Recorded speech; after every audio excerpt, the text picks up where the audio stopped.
오늘 기자 수첩은 뭐 가지고 오셨어요? 어제 전해진 소식이 있습니다. 우리나라 초중 고등학교 학생 중에 다문화 가정 학생이 드디어 1%를 처음으로 넘어섰다. 1.07%.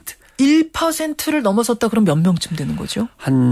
그러니까 교육부에 따르면 다문화 가정 학생 수가 67,800명.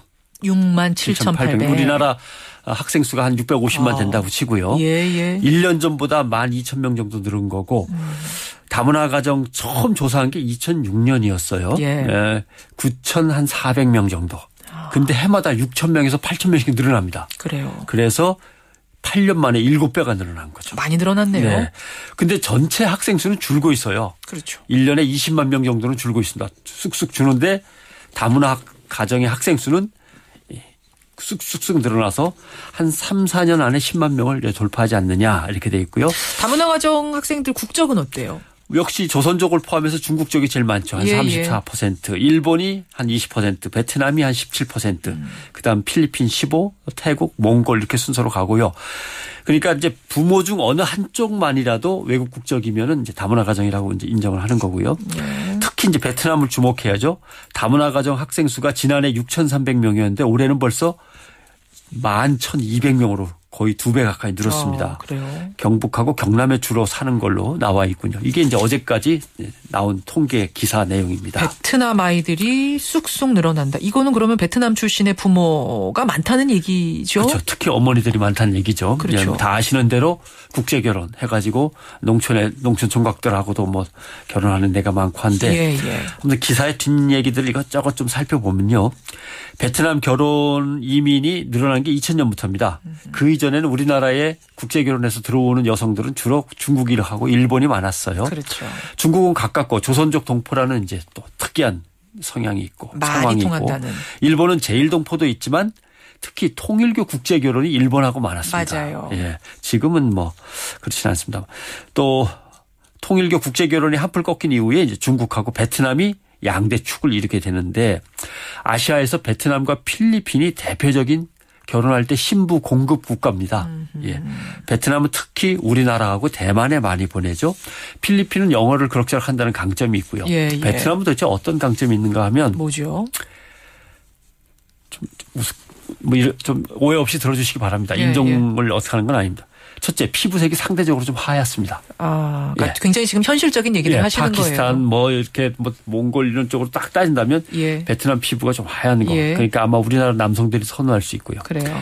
해외 결혼으로 진출하는 여성 중에 나이 어린 여성 수가 많습니다. 아하. 베트남 쪽에 나이 어린 여성이 많습니다.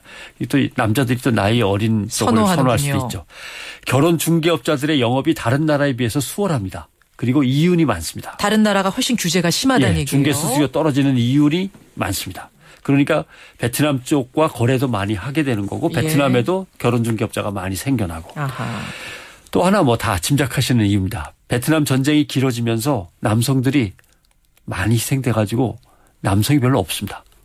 그런 이유도 있군요. 그래서 2000년부터 베트남 여성과의 국제 결혼이 우리나라에서 많아진 거고 그 여성들이 이제 아이를 낳아 키우고 학교에 보내니까 초중 고등학교에 드디어 베트남 수가 늘어나는 것이죠. 그래요. 근데 아까 전에 베트남 출신 부모들 학생들 비중이 경북 경남에 많다 이런 내용도 제가 봤거든요. 이건 왜 그렇죠? 이게 이제 복잡한데 뭐 기사에는 더 이상 설명이 없습니다만은 제가 찾아보니까 이렇습니다. 국제 결혼 비율로만 따지면 전남, 전북, 충북, 충남, 경북, 경남 순서입니다. 경북, 경남이 좀 뒤에 있는데 국제 결혼한 다문화 가정이 어디에 살고 있느냐 주거지로 따지면 그건 또 서울, 경기, 인천, 부산, 대구, 대전, 광주 이렇게 나갑니다. 일본하고 미국 여성들은 결혼하면 주로 서울에 많이 살고요. 일본은 부산이 가까우니까 부산, 경남 쪽에 많이 살고. 태국, 중국 여성은 서울, 경기, 인천. 태국 여성은 또 대구에도 많고. 이렇게 쫙 흩어져 분산이 되는데 베트남은 경남, 경북. 특히 경남에서는 울산, 김해, 창원에 많고 경북에서는 포항, 칠곡, 군위에 많습니다. 이것은 앞서 결혼 중개업자를 통해서 진출한 선배 여성들이 어디에 가서 많이 사느냐를 쫓아가게 돼 있는 거죠. 그러면서 자꾸 그 진출로를 따라서 왜냐하면 누구라도 아는 사람 근처에 있으면 그렇게 되는 낫죠. 거죠. 아무래도. 그래서 지역별로 지금 새로운 민족 공간이 형성되고 있는 과정인 거죠. 마치 인천 차이나타운처럼. 그렇죠. 부산에는 러시아타운이 나중에 있는 것처럼. 예, 경남북에는 베트남권이 이제 형성이 되는 거죠. 그래. 또 하나 이제 그러면서 생각하는 것은 우리가 결혼해서 이주한 다문화 가정, 특히 이제 여성들의 문제는 가장 큰 문제는 언어라고 생각을 했어요. 말이 안 통하니까. 예, 예. 이제 그런 걱정은 많이 옅어졌는데 지금부터의 문제는 가정에 적응하는 문제, 그리고 주로 이제 남편 문제가 되겠으면 남편들이 다문화를 이해하는 문제, 예. 그다음에 자녀를 양육하는 문제. 요 다음 문제는 뭐냐면 그렇게 시집 오고 결혼한 외국인 여성, 외국인 남성들이 여기에서 이제 할아버지 할머니가 될 경우 이들을 예. 어떻게 돌볼 거냐 하는 문제.